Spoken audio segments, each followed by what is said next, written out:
The abiotic earth serpentinization, and the living rock, N.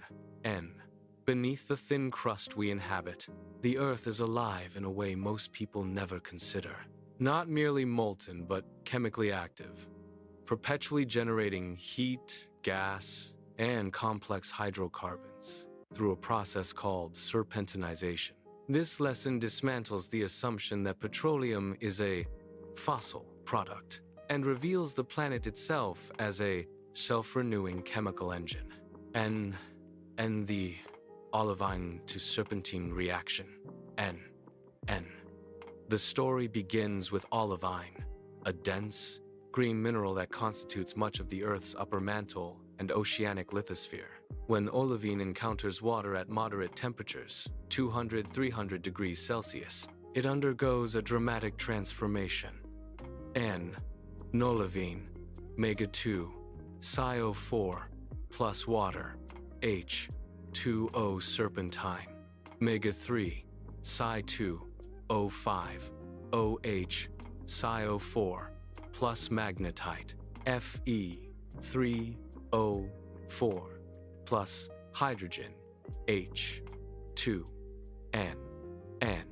This reaction is strongly exothermic.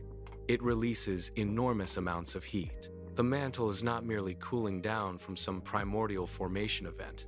It is actively generating new thermal energy through ongoing chemical reactions. The Earth heats itself. The hydrogen released is not inert. It is chemically hungry, seeking carbon atoms to bond with.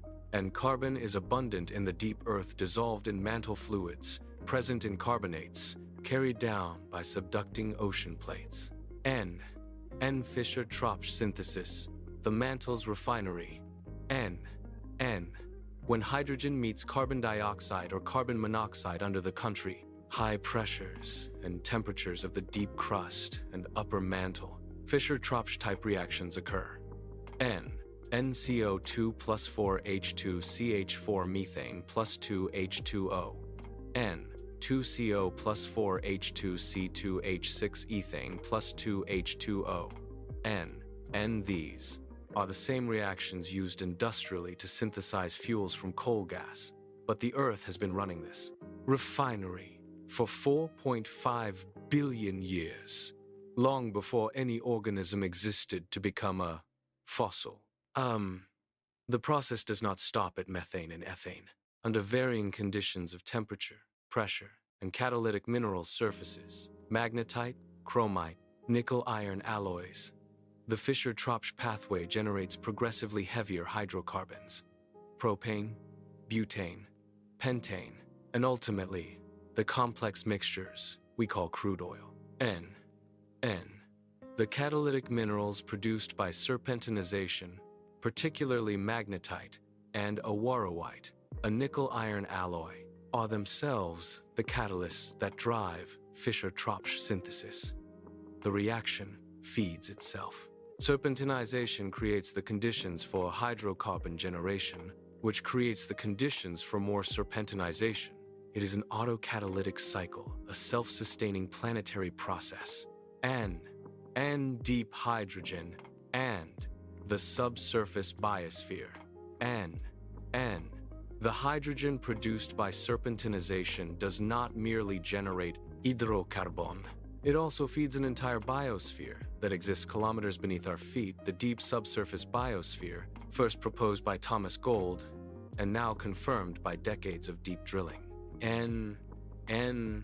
These are not organisms that derive energy from the sun.